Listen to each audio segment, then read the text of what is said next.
efek-efek negatif itu mungkin saja bisa lebih banyak daripada efek positifnya. Nah, malinformasi ini agak berbeda ya, tapi ya di masa-masa pilkada atau pemilu tuh sering muncul loh. Suara pun itu bisa diedit, mudah gitu ya, mudah sekali. Cuman ya itu tadi saya bilang, keterbatasan kita untuk mendebunking atau membongkar hoax ini tidak secepat penyebarannya.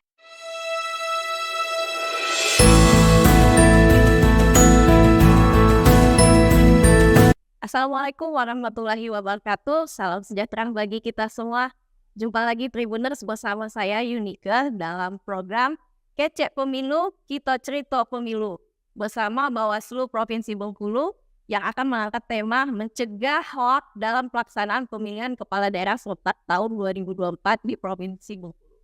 Sudah hadir sekarang bersama saya itu Ibu yang cantik, Ibu Gusti Pinalti. Kalau kami biasanya memanggil Ibu Gusti. Apa kabar Ibu Gusti? Alhamdulillah sehat. Beliau seperti dulu. Beliau ini dosen saya Tribuners dulu di kampus Ilmu Komunikasi Universitas Bengkulu, Fakultas Ilmu Sosial dan Ilmu Politik. Sekarang jadi kolega ya. Sekarang beliau ini juga menjabat sebagai Ketua Masyarakat Anti Fitnah Indonesia untuk wilayah Bengkulu. Nah, bersama Ibu Gusti kita akan berbincang tentang seputar hoax, ciri-ciri hoax dan cara mencegahnya. Jadi untuk langsung saja ini Tribuners kita ke Ibu Gusti Pinalti yang akan menjelaskan tentang hoax dan cara mencegahnya. Silakan Ibu. Iya, halo. Aku sapa dulu ya. Tribuners yang keren-keren pada pagi hari ini. Senang sekali. Saya dan Yunike itu akan berbincang-bincang tentang seputaran hoax karena hoax ini sekarang sudah menjadi ancaman bangsa ya, bukan hanya ancaman sebagian masyarakat seperti itu, karena sesungguhnya hoax itu sangat dekat dengan kehidupan kita. Kenapa sangat dekat? Karena sekarang ini seiring dengan perkembangan teknologi komunikasi bahwa efek-efek negatif itu mungkin saja bisa lebih banyak daripada efek positifnya. Bagaimana kita mendapatkan informasi yang sangat mudah, kemudian dengan sangat cepat gitu ya. Dan untuk mendapatkannya juga tidak dengan tantangan-tantangan tertentu gitu. Nah, informasi-informasi yang beredar di masyarakat ataupun informasi-informasi yang kita akses dalam keseharian kita, ya, kalaupun tidak dikatakan tidak akses, dia datang sendiri seperti itu. Maka berbagai tantangan sebenarnya adalah informasi itu apakah masuk ke dalam informasi yang benar atau sebaliknya itu adalah informasi bohong. Nah, mungkin Tribuners pernah mendengar ya. Saya yakin nggak baru kali ini mendengar ya, karena isu tentang hoax ini atau bahasan tentang hoax ini hampir mungkin diangkat menjadi isu atau wacana yang seksi gitu ya. Nah, apalagi menjelang pilkada dulu 2024 di Februari kita bicara tentang pemilu, hoaxnya juga sangat masif gitu ya. Dan ini pilkada. Hoax itu apa? Hoax itu kalau melihat dari etimologinya ya adalah informasi yang bohong atau informasi yang palsu yang dilakukan atau dibuat oleh orang-orang yang ingin sekali untuk dipercayai informasi itu atau kebenaran yang sesungguhnya dianggap sebuah kebohongan gitu loh. Artinya apa? Informasi hoax ini adalah bentuk-bentuk kebohongan. Nah, dibungkus menjadi seolah-olah benar. Nah, maka kalau kita bicara tentang hoax itu kan berarti ada upaya. Nah, upaya seseorang atau oknum ataupun sekelompok orang untuk tujuan-tujuan tertentu. Tentu kalau ini hoax adalah berita bohong, tujuannya apa? Mungkin untuk memperkeruh suasana, mungkin juga untuk motifnya itu adalah ekonomi gitu ya, pekerjaan, sudah menjadi pekerjaan atau hobi seperti itu. Yang pasti hoax ini ya kita di Mavindo itu membagi dalam 3 kategori besar. Yang pertama itu kategori kita sebut sebagai misinformasi. Misinformasi itu adalah informasi yang faktanya tidak benar ya. Kemudian ya bohong lah seperti itu ya. Tetapi orang-orang yang membagikan informasi itu mempercayai bahwa itu adalah sesuatu yang benar. Itu namanya misinformasi ya. Kemudian, nah nanti kita kulik lagi contohnya seperti apa. Kemudian yang kedua itu ada dikenal dengan istilah disinformasi. Disinformasi itu sudahlah informasinya salah atau tidak benar, tapi sengaja dibuat, kemudian sengaja disebarkan untuk apa? Menyudutkan seseorang, untuk memperkeruh suasana, untuk hal-hal yang tujuannya tadi untuk merusuhkan atau untuk membuat orang tidak percaya, untuk hal-hal yang negatif lah gitu ya. Karena tujuan dari hoax itu sesungguhnya adalah hal-hal yang tidak produktif. Kemudian yang ketiga itu ada istilah yang namanya kami kenal dengan malinformasi. Nah, malinformasi ini agak berbeda ya, tapi ya di masa-masa pilkada atau pemilu tuh sering muncul loh malinformasi. Apa itu malinformasi? Malinformasi itu ketika faktanya ada. Ya kalau hoax itu kan nggak sesuai fakta. Iya. Ya. Ini faktanya ada, tapi ya dibuat lagi atau disebarkan lagi untuk apa? Menyudutkan seseorang. Itu bedanya. Kalau yang mis dan disinformasi tadi itu tidak ada, realitasnya tuh nol gitu loh. Tapi orang yang menyebarkan itu sengaja. Nah, itu disebut. Tapi kalau malinformasi agak berbeda, ya. Faktanya itu benar loh. Tapi disampaikan pada saat ini, pada saat misalnya seseorang ingin membutuhkan perhatian atau menaikkan elektabilitas misalnya gitu, tapi tiba-tiba tersebar di media sosial perilaku dia di masa yang lalu itu disebarkan dengan video yang benar, foto juga benar, ada sesuai fakta. Nah, itu disebut dengan malinformasi. Gitu. Bisa merugikan juga ya. Sangat merugikan kalau itu isinya tujuannya adalah menjatuhkan seseorang gitu loh. Tapi kan ada juga ya. Tapi kalau kita bicara rentangnya itu adalah informasi palsu, berarti kan lebih kepada yang negatif dong gitu. Ya kan?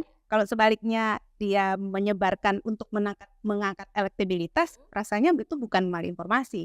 Itu malah informasi yang baik kan gitu. Kita bicara pada kerangka informasi yang merugikan. Tadi ya. Ya. Nah, kan ini udah masuk tahapan kampanye nih Bu. Ya. Nomor di paslon sudah. Ini biasanya gesekan ini terjadi di masa-masa kampanye ini. Pasti akan banyak informasi-informasi yang mungkin masuk kategori misinformasi, disinformasi atau malinformasi tadi. Nah, sebenarnya ini mengapa hoax itu bisa begitu cepat menyebar, Bu? Iya, karena gitu ya. Kami melihat landscape dulu ya. Saya izin menyampaikan landscape yang dipetakan oleh Mavindo pada semester pertama maksud saya di 2024.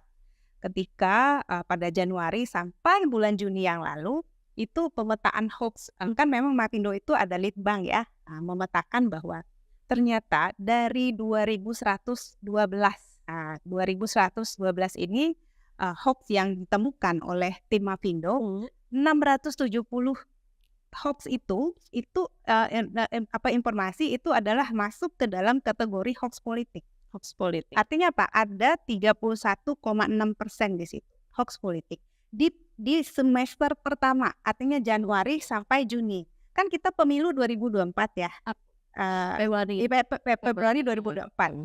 Ketika pemetaan itu maka dilihat, nah ternyata yang paling tinggi ya grafiknya tinggi itu pada saat Januari ya, menjelang pemilu ya, tetapi menurun di Juni. Di Juni. Iya, ada. Ya, karena sudah selesai. Tapi kan ini kami akan menunggu nih rilis dari Litbang Mavindo. Ketika Juli sampai ke sini nanti dia seperti kayak gunung es gitu ya. Nah, kayak grafik normal ya, kurva normal gitu. Nah, ini artinya apa? Bahwa ternyata memang banyak yang berkepentingan terhadap informasi-informasi yang disampaikan gitu ya. Apalagi sekarang ini penetapan nomor urut sudah, penetapan calon juga sudah gitu kan. Ini menjadi sasaran. Nah, makanya ketika saya membaca hasil litbang itu tentang traffic atau kurvanya seperti itu, yang paling banyak yang menjadi sasaran itu adalah kandidat. Benar, di pemilu. Karena pemilu itu kan memang secara nasional ya, kandidat yang menjadi sasaran yang paling tinggi di antara yang lain-lainnya. Kemudian apalagi yang menjadi sasaran itu adalah penyelenggara pemilu, termasuk KPU, Bawaslu, kemudian juga peralatan-peralatan yang mereka gunakan, apa digitalisasi itu juga menjadi perhatian gitu ya. Nah, lalu juga apakah kandidat dan penyelenggara pemilu juga saja? Tidak, ternyata pemerintah yang sedang menjalankan tugasnya sebagai pemerintahan itu juga nggak luput gitu. Jadi kayak menyasar itu udah nggak lagi ngelihat hanya kandidat saja, tidak, tapi digabung-gabungkan, dihubung-hubungkan sehingga itu menjadi peringkat yang paling tinggi kan, kandidat, penyelenggara pemilu sama pemerintah.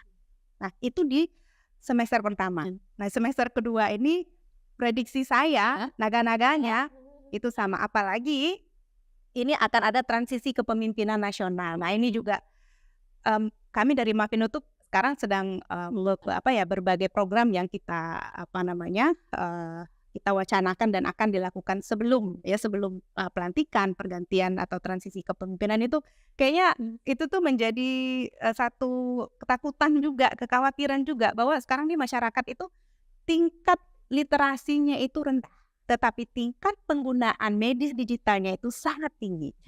Bener loh. Karena gini, saya membaca hasil survei dari Uya Sosial itu sampai geleng-geleng gini. Dari 273, sekian penduduk Indonesia itu yang terhubung dengan media telepon seluler itu justru 385 juta. Itu dari mana angka itu? Kalau kita berpikir logis ya, kenapa kok jumlah penduduknya sekitar 2.700.000, kok pengguna media telepon selulernya 3.800.000? Itu dari mana gitu kan? Nah, artinya apa? Di sini masyarakat tuh sudah melek teknologi. Satu orang bisa punya 2 atau 3 device, ya kan? Tapi di antara data itu saya membaca ada yang unik. Ternyata masyarakat Indonesia sekarang itu 77% itu adalah pengguna internet.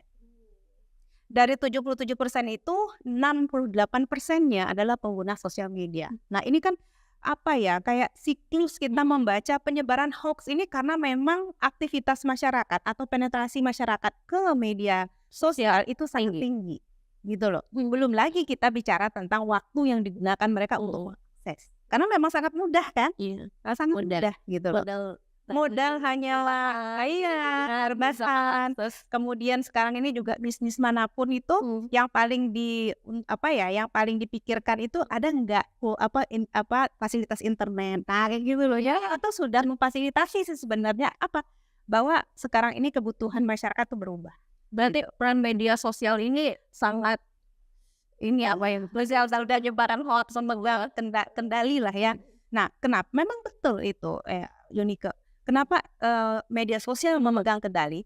Bahkan untuk kampanye pun sekarang, benar nggak sih? Lewat media sosial. Melalui PKPU ya, kalau saya tidak salah gitu. Kalau dulu kampanye-kampanye hanya sifatnya konvensional, kalau sekarang sudah melalui media sosial. Satunya. Ada aturannya juga kan? Ya, itu harus melaporkan kalau masalah akun official. Ya, aktivitas baiknya itu bisa jadi untuk termasuk pencegahan hoax atau kalau saya melihat gini, memang ada aturan ya, mendaftarkan pendukungnya ini yang saya senengin misalnya 30 akun, 30 akun yang didaftarkan gitu ya di KPU misalnya. Tapi ya di luar yang 30 tuh gimana gitu loh. Kan ya kalau misalnya pengawasan dilakukan pada 30 yang official, ngapain diawasi kan gitu ya. Ngabisin energi, kenapa? Karena mereka pasti menyampaikan hal-hal yang mendukung kandidat, benar nggak? Tapi ketika di luar itu dari yang 30 ini kemudian ada partisipan yang aktif yang memang loyalis buzzer lah gitu ya. Wah itu kan tidak terkendali gitu loh. Bahkan sekarang ini kan penggunaan akun itu dengan tidak menggunakan nama asli pun atau nama yang yang real gitu kan bisa saja. Misalnya saya bisa hari ini bikin 10 akun pun bisa kan gitu ya. Makanya memang pengguna media sosial itu sangat banyak. Kenapa angka itu tadi seperti itu? 68% masyarakat pengguna media sosial. Belum lagi kita cerita nih, segmentasi media sosial itu kan banyak, ya kan? Iya. Instagram tidak hanya sekarang anak-anak muda yang digital imigran juga sudah masuk, tapi kebanyakan ada anak muda. Kenapa Facebook ditinggal oleh anak-anak muda? Kan itu ya masalah segmentasi kan, masalah gaya hidup dan segala macam gitu. Jadi kedekatan kita dengan sosial media itu sesuatu yang tidak bisa dipisah. Dan itu sudah menjadi satu kebutuhan gitu. Nah, bagaimana untuk langkah-langkah konkret yang dapat diambil oleh masyarakat untuk memverifikasi informasi sebelum membagikannya, Bu? Jadi ini dalam rangka Iya, pencegahan hoax iya, sendiri ya, Bu. betul. Karena sangat mudahnya. Termasuk kan nanti kalau masa kampanye ini banyak nih akun-akun Oh, banyak. khawatirkan tadi yang Banyak. resmi saling serang atau Betul. pendukung. Nah, gimana Bu dari Itu tidak menutup kemungkinan akan ada ya, sama dengan proses-proses pemilu sebelumnya ya. Kalau di pilkada ini kan tingkatnya lokal Iya. gitu ya. Ya, lebih dekat? lebih dekat. Tapi kalau lebih dekat itu sebenarnya masyarakat kan juga bisa lebih melek secara ini ya. Kalau misalnya di satu tempat terjadi, kadang-kadang kan di masa-masa pemilu ini ada namanya HLBK. Tahu nggak HLBK?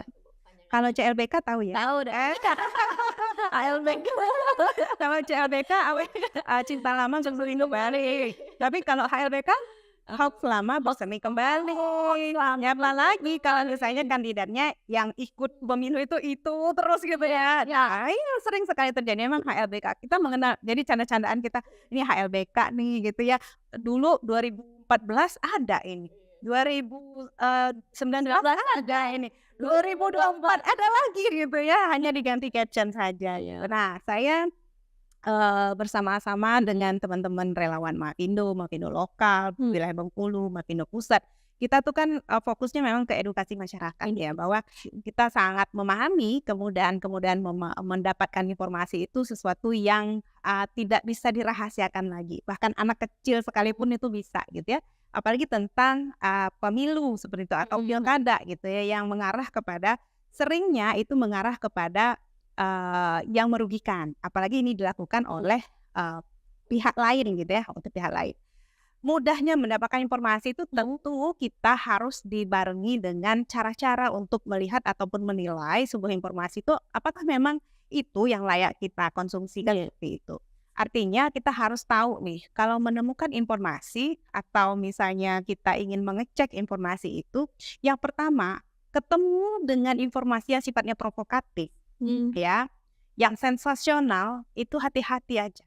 Nah, itu yang pertama dulu, ya, sensasional, yang sudah tidak masuk akal gitu loh, sudah lebay istilahnya, itu hati-hati aja gitu, ya.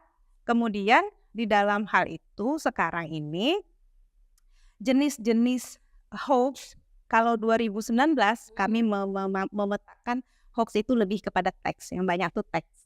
Tapi 2024 yang lalu perubahan itu nyata adanya, kayak ini ya, nyata berubah dari video ke teks ke video dan video dan visual.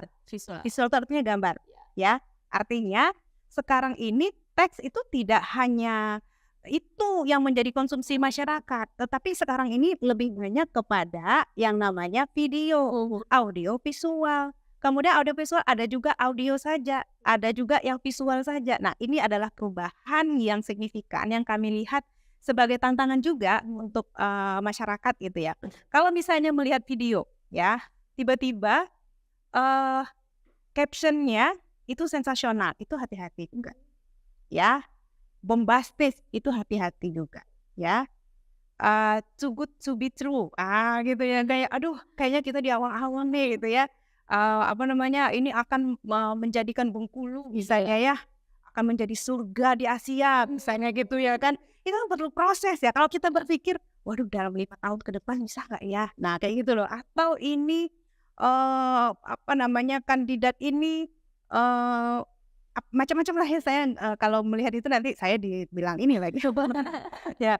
Jadi untuk upaya menjatuhkan, kalau sudah judulnya saja itu provokatif atau sensasional, itu hati-hati. Saya tidak mengatakan bahwa itu tidak benar, tapi berhati-hati atau waspada. Kemudian kita lanjutkan ya kan, ketika itu sudah kita rasakan ada yang mencurigakan, kita bisa melakukan gini, yuk kita cek yuk ke sumber-sumber yang kredibel misalnya gitu ya, sumber-sumber atau media yang kredibel yang mungkin saja itu juga memberitakan hal yang sama. Nah, itu kan cara kita cek dan recheck. Kalau misalnya media sosial itu kan siapapun bisa menyampaikan apapun tanpa editing misalnya atau tanpa verifikasi gitu, itu bisa. Tapi ketika kita masih logis ya, maksudnya daya kritis itu kita ada setelah mendengar ini atau melihat ini, kita tuh nanya gitu atau nyari sumber media yang kredibel atau media-media yang percaya gitu, itu memberitakan itu juga nggak sih gitu. Nah, itu kan cara kita juga supaya langkah kita tuh ini loh, maksudnya benar. Kalau misalnya langsung, wah ini, karena gini ya, Yunika, kalau hoax itu kan yang pertama disasarnya tuh bukan fisik, apa? Psikis ya. Benar loh. Ketika membaca sesuatu, menonton sesuatu, yang diserangnya pertama itu adalah psikis kita. Kita takut, kita bahagia, kita senang, kita ngeri, atau kita itu kan psikis dulu. Nah, dari psikis itulah apa yang setelah itu kita lakukan kan gitu ya. Kita punya sikap jadinya. Wah, ini nggak benar ini jahat, ini kan gitu ya. Dari mana? Dari pengetahuan kita tadi, psikis kita tadi yang wah ini hebat nih, gitu kan. Jadi psikis dulu yang diserangnya, benar nggak? Benar. Nah, kemudian tadi setelah melihat bahwa informasi ini bisa disampaikan ataupun bisa dilihat, mencek dan recheck kembali pada media yang terpercaya gitu ya, termasuk Tribun ya, termasuk Tribun salah satunya gitu ya, untuk mengetahui apakah benar informasi yang kita dapatkan dari sosial media ini adalah memang informasi yang sesuai dengan fakta, Sudah terverifikasi. Karena begini ya, kalaupun masyarakat itu susah untuk, ataupun masyarakat ini kan punya, sekarang kan media sosial itu kan jadi media masanya pengguna, ya nggak sih? Benar. Iya, apapun yang bisa dia dapat Pasti jawab pasti dari media masa. dari media sosial. Iya, dari media sosial. Jadi dia tuh bisa membentuk media sosialnya menjadi apa?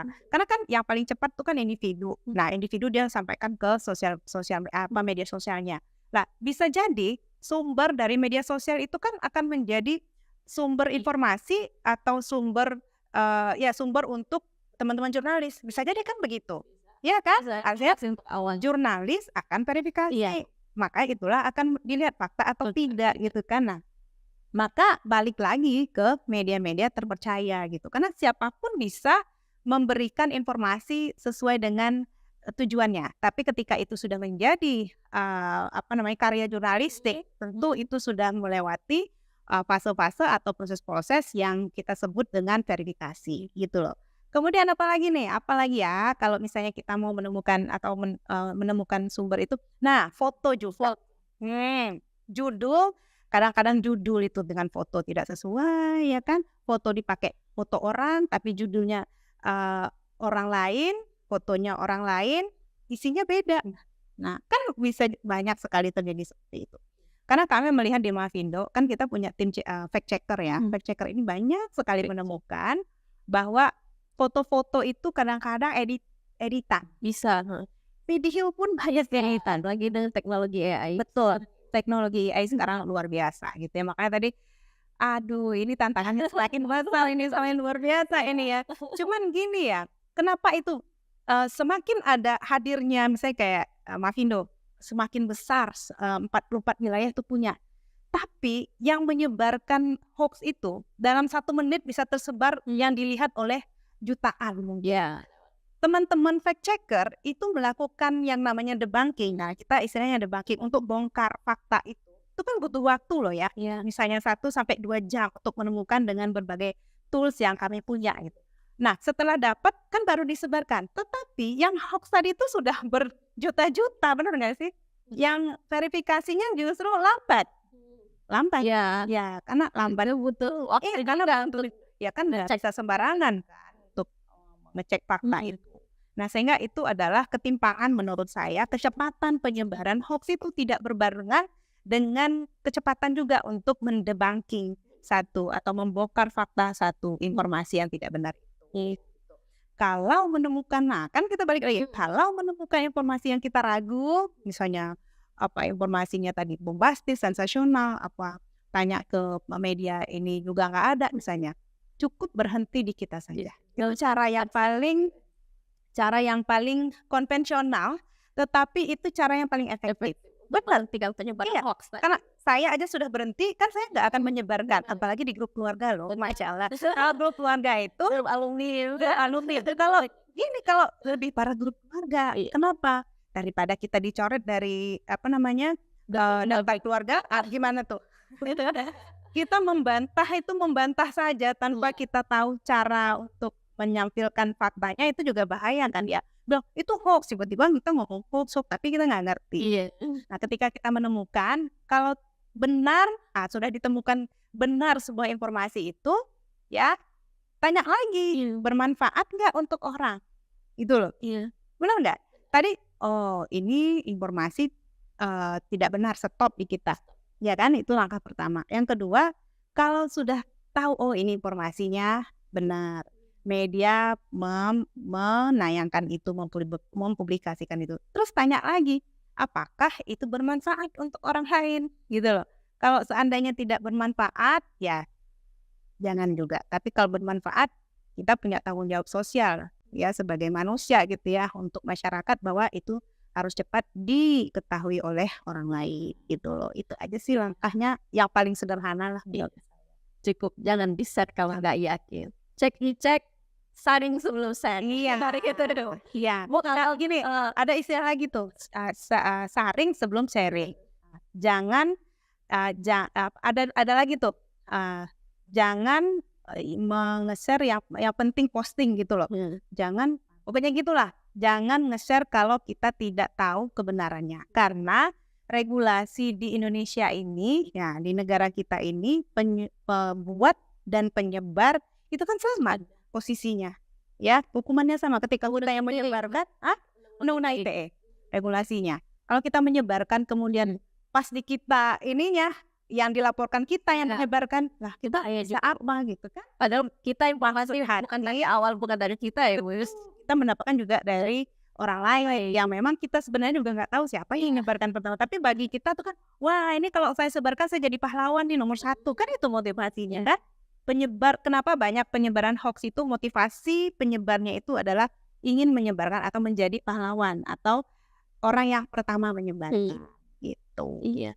Bu, kalau menurut Ibu ada nggak Bu dampak dari penyebaran hoax sendiri terhadap pemilih nanti, jumlah pemilih untuk Pilkada 2024 ini? Ya, kami di Mafindo juga menjadi wacana kami juga ya, artinya kekuatan kami juga untuk meningkatkan partisipasi pemilih ya, apalagi di kalangan pemilih pemula yang angkanya sangat banyak ya, sangat potensial untuk adik-adik pemilih pemula ini memberikan hak atau mendapatkan haknya untuk dipilih ya, atau untuk memberikan hak suaranya pada pemilihan, karena mereka adalah pemilih utama, pemilih pemula maksud saya, yang memang belum punya pengalaman untuk mengikuti pemilu gitu ya. Nah, kami sebagai komunitas atau organisasi yang berperan untuk edukasi masyarakat, dampak-dampak misalnya ya, atau partisipasi yang menurun, ataupun ada istilah ibaratnya tuh golput, itu yang kami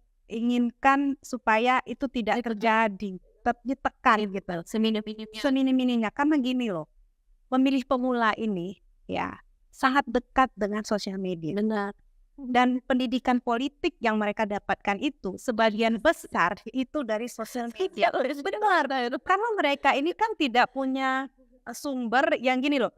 Kalau kami nanya atau kalau kami pergi ke yang official, misalnya ya penyelenggara pemilu, rasanya kita nggak bisa mendapatkan hal-hal yang lebih dinamis gitu loh. Tapi kalau di sosial media kan mereka bisa dapat apa saja kan, benar, dengan kata kunci saja kan. Nah, makanya untuk pemilih pemula ini pendekatannya agak persuasif loh, Yunika. Berbeda dengan yang kita ya, yang sudah pernah ikut berkali-kali dengan perintah kan. Tapi kalau pemilih pemula tuh mereka perlu dikuatkan. Ya, dampak negatif misalnya mereka menemukan yang negatif tentang kandidat ini. Yang terjadi apa? Ketidakpercayaan. Ya kan? Ketidakpercayaan. Kan kalau di dalam menilai itu, menilai program, menilai visi, dan menilai misi. Kan untuk satu kandidat kan 3 hal itu tuh. Tapi ketika mereka mendapatkan informasi yang keliru, ya, yang terjadi adalah ketidakpercayaan mereka terhadap kandidat yang pertama. Kedua apa? Ketidakpercayaan mereka terhadap penyelenggara pemilu. Yang ketiga apa? Ketidakpercayaan mereka terhadap pemerintah, gitu loh. Nah, ini yang perlu kita tekan supaya sebagai pemilih pemula itu benar-benar harus bersemangat memiliki waktu untuk kita gunakan dalam beberapa menit di bilik suara itu menentukan 5 tahun, gitu loh. Kan gitu. Menekan arus terjadinya arus informasi yang kayak tsunami lah ibaratnya gitu ya, itu susah untuk dikendalikan. Tapi untuk meliterasi itu adalah satu upaya atau ikhtiar lah seperti itu. Walaupun kita berkolaborasi dengan berbagai mitra, kita nggak bisa berdiri sendiri. Mafindo nggak bisa sendiri loh, gitu loh. Bawaslu ada bermitra dengan Mafindo. Bawaslu juga bermitra dengan KPU dan segala macam. Mafindo juga seperti itu. Sehingga kata kuncinya itu adalah kolaborasi. Itu benar. Kalau nggak Untuk meningkatkan literasi digital itu gitu. Karena yang tadi kita sampaikan di awal kan, masyarakat sekarang tuh siapa sih yang nggak kenal medsos? Ya nggak ada gitu. Bahkan kalau sekarang ini anak-anak muda atau mahasiswa itu saya misalnya menekankan misalnya di kelas, kalian itu media sosial sekarang ini menjadi portofolio loh. Orang-orang menilai kita itu dari media sosial kita loh, gitu. Jadi apapun yang kita lakukan di sosial media itu adalah pertanggungjawaban moral kita. Itu sampai juga ke pemilih pemula ataupun yang nggak usah pemilih pemula juga ya, masyarakat yang sudah sering menggunakan hak suara itu ya jangan ikut-ikutan kalau emang nggak tahu gitu loh. Artinya loyalis boleh, tetapi loyalis yang menguntungkan diri kita gitu loh, dengan tidak menyebarkan hoax, dengan tidak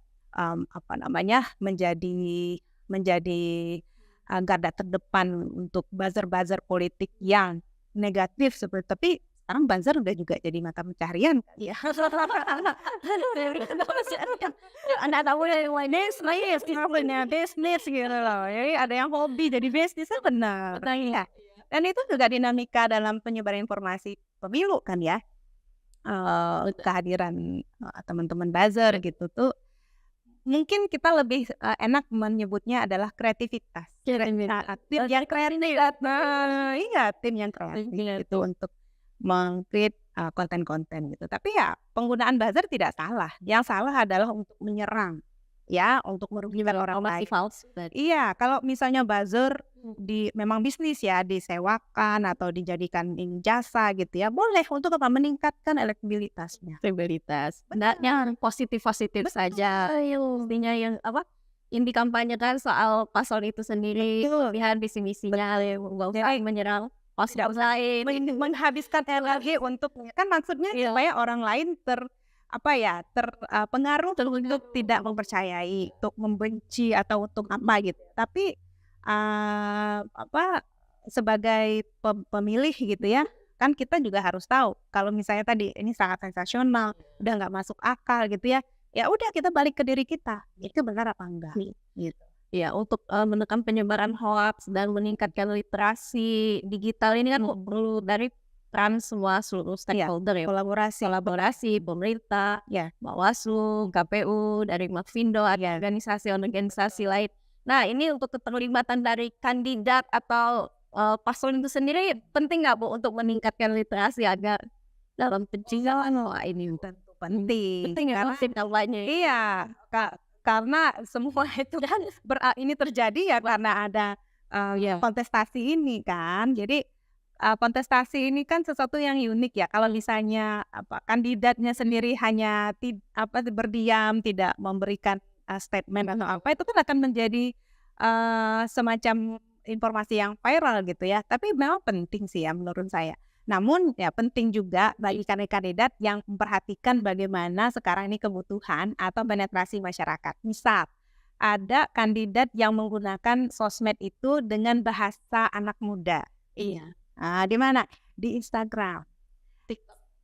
Ini saya mau bilang, kalau 2019 yang lalu dari yang saya katakan landscape tadi itu, landscape pemetaan pemilu ya, nggak ketemu yang namanya TikTok. Tapi kemarin di Februari 2024, TikTok adalah media yang paling banyak digunakan oleh pemilih pemula khususnya untuk mencari informasi. Dan di sana juga ditemukan penyebaran hoax yang paling tinggi mengalahkan Facebook. Dulu 2019 Facebook menjuarai yang pertama. Sekarang Facebook yang nomor 2. Apa yang pertama? TikTok salurannya. Kedua Instagram, ketiga Facebook, dan keempat X, Twitter. Nah, ini kan sesuatu yang penuh dinamika ya, dari setiap pesta demokrasi tuh banyak yang berubah gitu loh. Tapi yang tidak berubah tuh penyebaran hoax-nya. Bentuknya tadi berubah dari yang teks menjadi video, menjadi foto gitu ya. Penggunaan medianya juga berubah, ya kan?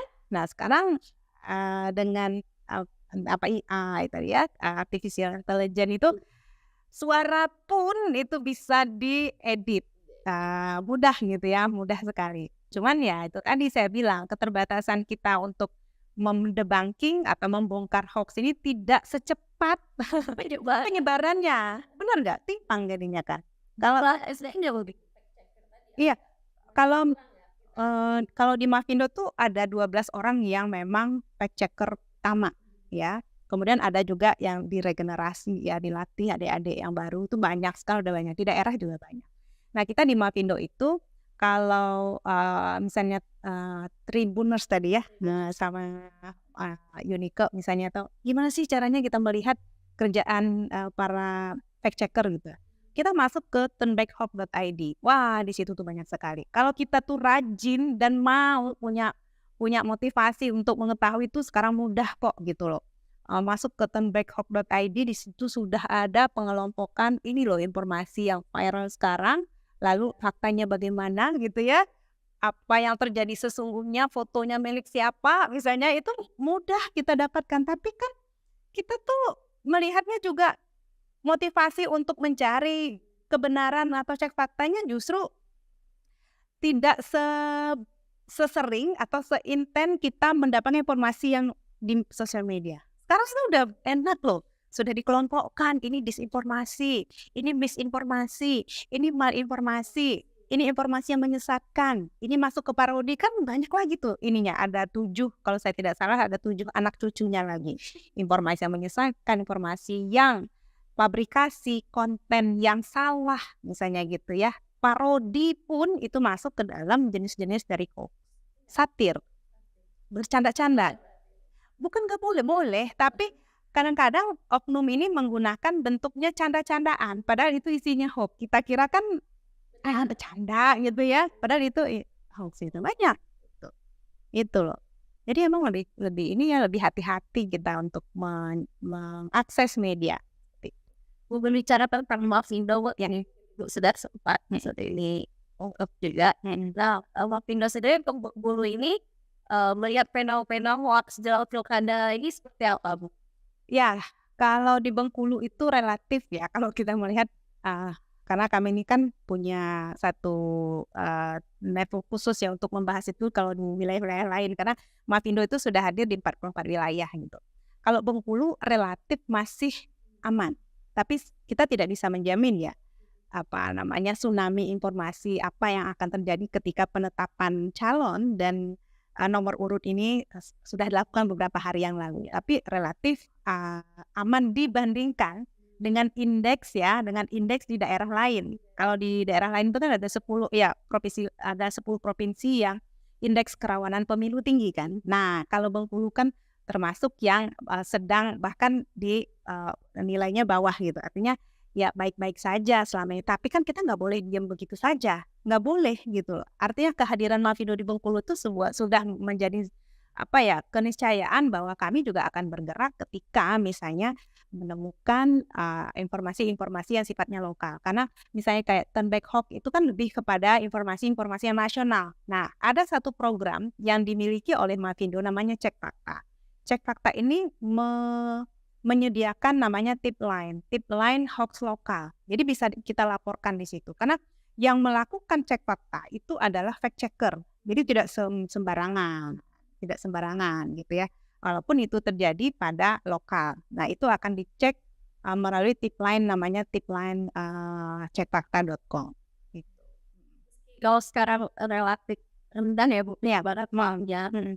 Kita dari Mavindo sendiri dan mungkin termasuk Bawaslu akan tetap Oh iya, waspadai tidak bisa kita duduk-duduk manis. Iya, iya, iya. sebulan ke depan. Tapi gini, betul, betul. Kita mengetahui segala potensi mungkin saja bisa terjadi. Tapi kami dari akhir tahun 2023 pun sudah mulai bergerak gitu loh. Untuk namanya mengadakan pre-banking. Kalau tadi saya sebut debunking itu adalah cara membongkar. Kalau pre-banking itu mencegah. Nah, kami juga udah berkeliling-keliling gitu ya untuk edukasi bahwa begini loh yang harus kita lakukan. Kenyataannya begini. Nah, itu cara yang menurut kami lebih bisa dilakukan untuk masyarakat-masyarakat lokal. Kita walaupun itu rendah, betul tadi kita bukannya tidak bergerak gitu, tapi kita melakukan pre-banking, kita tidak tahu juga apa yang bakal terjadi ke depan, tapi kita sudah menyuntikkan, nah itu ya, sudah menyuntikkan cara-cara ataupun pencegahan-pencegahan yang barangkali bisa ditemukan gitu ya, terus kita bisa melakukan apa ketika kita berhadapan dengan hal itu, nah itu loh. Kegiatan yang pre-bankingnya Ya, kami sudah melakukan yang namanya sekolah kebangsaan. Ya, sekolah kebangsaan itu kami mengenalkan pemilu kepada pemilih pemula, kemudian kita juga menyampaikan bekerjasama dengan KPU dan Bawaslu juga menyampaikan tahap-tahapnya seperti apa. Lalu kami juga memberikan contoh bahwa informasi-informasi yang salah yang selama ini sangat banyak beredar di masyarakat, bagaimana cara kita melihat ataupun dalam sebuah video misalnya kita memberikan oh ini yang editan, gimana cara untuk menilainya? Kita kasih caranya. Kemudian kita bekali juga adik-adik misalnya di sekolah kebangsaan itu chatbot Mavindo. Kita punya chatbotnya yang rasanya WhatsApp itu dimiliki oleh semua masyarakat Indonesia ya yang memiliki gadget gitu. Dan kita di Mavindo sangat tahu kebutuhan dari masyarakat untuk menggunakan WhatsApp itu kan mudah. Nah jadi kita membuat chatbot Mavindo yang namanya disebut dengan Kalimasada, itu bisa digunakan oleh masyarakat untuk bertanya-tanya. Informasi benar nggak ini? Atau ketik aja kata kunci dia akan memberikan, karena bekerja sama dengan 28 media-media terpercaya di Indonesia. Itu. sepertinya lebih banyak sasaran Mavindo ini ke pemilih Tidak juga. Di lain pemilih pemula, kami juga konsen dengan kelompok rentan yang namanya lansia. Lansia ternyata menjadi kelompok yang menjadi sasaran empuk juga ya. Karena gini, lansia ini termasuk, istilah namanya lansia ini kan digital imigran. Digital imigran itu lahir lebih dulu, tapi mengenal teknologinya belakangan. Benar nggak sih? Kalau tadi yang saya sebut sebagai pemilih pemula, itu mereka itu digital native.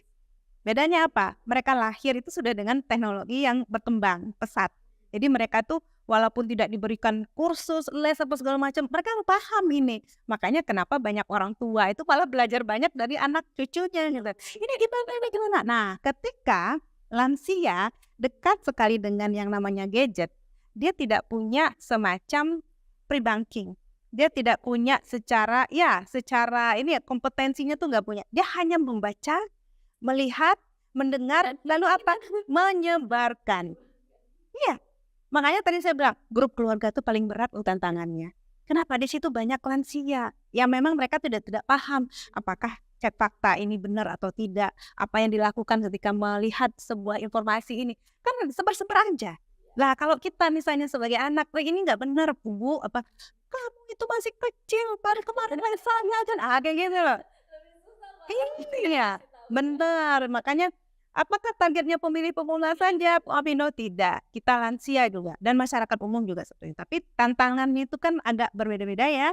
Kalau lansia, tantangannya bagaimana menggunakan media digital aja masih perlu ya diajari gitu loh. Kalau video itu begini, kalau foto tuh melihatnya harus begini gitu, atau menerima kan banyak penipuan ya, penipuan digital itu lebih banyak lansia yang kena. Nah di situ juga Mavindo hadir untuk memberikan pembekalan edukasi kepada masyarakat yang lansia ini bagaimana ketika kita berhadapan dengan digitalisasi gitu, termasuk dengan pemilih pemilu dan pilkada. Kita sudah sangat sering di Bengkulu beberapa beberapa kegiatan yang kita lakukan. Dalam waktu dekat, sekitar tanggal 8 Oktober kita juga akan mengadakan kegiatan bersama Kesbangpol ya. Kalau 3 hari yang lalu bersama KPU di Bengkulen Mall itu adalah salah satu cara-cara, bukan salah satu ya, cara-cara kita untuk melakukan yang namanya pre-banking gitu. Oh, tantangan saya hadapi Mavindo Bu dalam mengedukasi masyarakat tentang informasi palsu ini apa Bu? Pola pikir. Pola pikir yang paling menantang gitu loh. Kemudian, kita ini juga merasa bahwa ini loh, masyarakat itu menganggap, kita ini sudah bisa gitu loh. Kita sudah bisa, tidak apa-apa, baik-baik saja gitu. Padahal mereka juga jadi korban kan gitu ya. Kemudian, kami juga walaupun dengan SDM yang, relatif terbatas, kami juga memiliki tantangan ya, pekerjaan-pekerjaan selain di sini gitu loh. Ya kita kan di Mavindo itu kan ada dosen, ada dokter, ada jurnalis juga yang memang pekerjaannya bisa jadi ya sehari-hari juga berhubungan dengan, pekerjaan utama gitu, itu juga tantangan. Kalau strategi Mavindo untuk meningkatkan literasi media calon terpilih ini apa Bu? Yang tadi pre-banking, ya, ya. Kami menyampaikan bahwa semua informasi yang diakses itu menjadi hak, ya, itu menjadi hak semua orang. Tetapi untuk bisa memiliki keterampilan literasi digital yang baik, itu adalah pilihan. Sekarang pilih, mau menjadi pengguna yang biasa-biasa saja dan penuh dengan euforia kehidupan ataupun informasi di sosial media yang tidak benar gitu ya, atau memilih menjadi orang yang bijak di dalam menggunakan sosial medianya, itu. Ya, itu yang ditekankan. Bu, pesan terakhir ya, pesan terakhir ya ada Oke. Ya, mungkin bukan pesan terakhir ya. Pesan penutup, ada ini saya kalau pesan terakhir. Iya, pesan penutup, closing statement ya, istilahnya gitu ya. Iya, saya mewakili, teman-teman di, Mavindo Bengkulu dan Mavindo Pusat tentunya, ingin menyampaikan bahwa kita hidup di era yang tidak bisa kita hindari dengan perkembangan teknologi. Di dalam perkembangan teknologi itu salah satu yang, dan yang paling ini ya, yang paling sering kita dapatkan adalah informasi. Nah, ketika di dalam informasi itu ya, kita mengenal ataupun kita mendapatkan beberapa edukasi yang terjadi, yang versi kita itu sebagai edukasi, itu perlu kita cek lagi. Semua informasi itu belum tentu bisa kita katakan sebagai informasi yang benar. Tadi kita sudah membahas tentang langkah-langkah yang kita harus lakukan atau langkah-langkah yang dapat kita lakukan dengan sangat mudah. Dan Mavindo hadir untuk masyarakat Bengkulu menjadi garda terdepan untuk edukasi masyarakat. Kami juga sudah menggunakan atau membuat ya tools atau aplikasi-aplikasi yang bisa mudah sangat digunakan oleh masyarakat umumnya ya, masyarakat Bengkulu ataupun masyarakat secara nasional seperti itu. Kami menggunakan tools yang namanya chatbot Kalimasada. Nah, Kalimasada ini adalah chatbot WhatsApp. Jadi bisa digunakan. Ayo masyarakat Bengkulu kita untuk lebih terliterasi dengan baik, karena sesungguhnya penyebaran informasi itu tanpa bisa kita bendung, tapi kita bisa membendung itu dengan diri kita sendiri. Silakan masyarakat Bengkulu yang ingin melakukan cek fakta dengan sangat sederhana bisa melalui ataupun menggunakan Kalimasada Mavindo di nomor 0859 21 600 500. Nah, jadi nanti bisa ditanyakan, disuruh ketik saja kata kuncinya. Sehingga dengan seperti ini cara-cara kita untuk meliterasi diri kita sendiri dan keluarga itu lebih mudah untuk dilakukan. Gitu saja. Harapannya Ibu untuk tahapan pelaksanaan pilkada di provinsi Bengkulu ini gimana Bu? Harapannya tentu menjadi pilkada yang bisa dibanggakan oleh masyarakat, menjadi pilkada yang bisa memfasilitasi untuk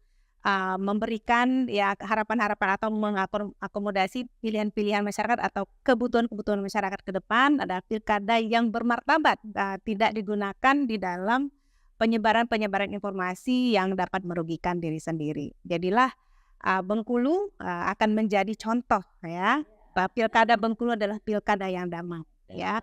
Pilkada yang ya jujur, pilkada yang tidak tersentuh dengan informasi-informasi hoax. Karena kami yakin masyarakat Bengkulu adalah masyarakat yang mampu menyaring informasi, ya. Walaupun kita tahu juga di Bengkulu sangat banyak pengguna sosial media, gitu. Itu harapan kita. Iya.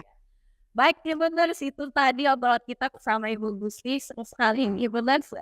Kita tahu itu apa hoax, Iya. cara penakalnya, ciri-ciri hoax itu sendiri. Kita udah kupas habis bersama Ketua Mapindo Bengkulu. Semoga obrolan kita pada hari ini bisa bermanfaat dan jangan sampai terpapar hoax. Iya. Ada itu cek informasi, saring seluruh sharing. Nah, oke. Saya Nindita Karolita, mohon pamit. Sampai ketemu di program selanjutnya. Wassalamualaikum warahmatullahi wabarakatuh.